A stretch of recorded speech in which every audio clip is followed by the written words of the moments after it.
Magandang araw mga kapolitika at welcome back dito sa ating YouTube channel. In this video ay magbibigay lang po tayo ng reaksyon dito pa rin sa ating pambato na si CJ Opiaza. Kung talaga nga bang sincere itong kailang ginagawa na kinukuha nila bilang sponsor itong si CJ, or baka naman kinukuha lang nila ang loob ng mga Pinoy, magbibigay tayo ng reaksyon. Pero bago ang lahat ay huwag kalimutang mag-like at mag-subscribe muna kayo para updated kayo sa ating mga latest issue. So ang pinaka-latest po ngayon is itong si CJ Opiaza ay masasabi natin na sobrang in demand nga dito sa mga sponsor sa nagaganap pa rin na Miss Grand International 2024 sa Thailand. At ang sabi nga ng iba ay kasi ang sabi doon ni Mr. Nawat sa kanyang pa-live ay 4 daw ang kanyang tinitingnan dito sa mga kandidata. Ito yung beauty, brain, body, at business. Okay, at the same time, yung kasi nakikita natin dito mga kapolitika na 85% ka business na itong kanilang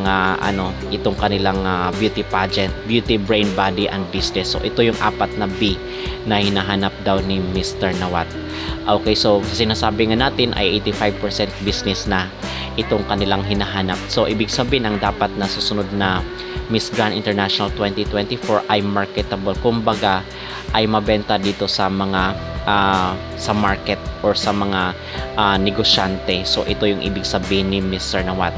So ito bang pagsasali ni CJ Opiaza dito na kung saan kinukuha daw siya ng mga sponsor, grabe yung mga photoshoot, yung marami rin kasi ang umaasa na baka ito ay sign na ibibigay talaga kay CJ Opiaza ang corona. Okay, meron namang iba na nagsasabi na ito rin daw ang nangyari doon kay Samantha Bernardo at yung mga ipinadala pa natin mga kapolitika hindi lang dito sa Miss Grand. Natandaan ko nga dati itong si Rabia Mateo na kung saan kaliwat kanan ang photoshoot at yung itong si Celeste Cortesi. So marami rin ang mga kumukuha sila para sa mga photoshoot at kunyari mga endorser daw sila ng mga brand.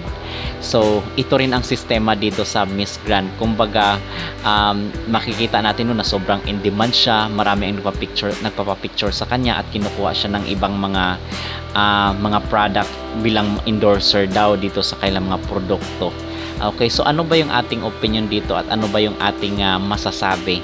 So para sa akin ay ito ay part lang din po mga kapolitika. Wala na pong pinagbago dito. Ito ay part ng kailang pakulo na para ang mga Pinoy ay ma-curious dito at magkaroon sila ng malawak na audience sa ating mga kababayan. So wala na pong bago dito sa mga ginagawa nila. Okay, sa sinasabi na nga natin, unless andyan na talaga ang corona sa ulo ni CJ, ay dyan lang po tayo maniniwala. At bakit ba natin ito pinaulit-ulit at lagi nating sinasabi dito sa ating YouTube channel? Kasi ito rin ang mga sinasabi ng mga netizen, mga kapolitika. So tayo dito ay nag-i-educate bilang bahagi na lang din ng ating kampanya dito na kung saan is wag nang umasa at wag na masyadong mag-rely dito sa kanilang mga competition kasi nga hindi ito competition, ito po ay business na. Okay, so 85% ay business at bino-voice out rin natin at the same time yung mga sentimiento ng mga Pinoy kasi kahit magkaiba tayo ng lengguwahe nitong mga may-ari ng Miss Grand, itong may-ari ng Miss Cosmo, ng Miss Universe ay meron na pong AI ngayon, so ay tinatranslate na po ng internet yung ating sinasabi. Somehow is baka naman makarating ito sa kanila na ito yung damdamin ng mga Pinoy at ito yung mga sentimiento ng mga Pinoy na hindi na natin gusto itong kailang mga pinanggagawa.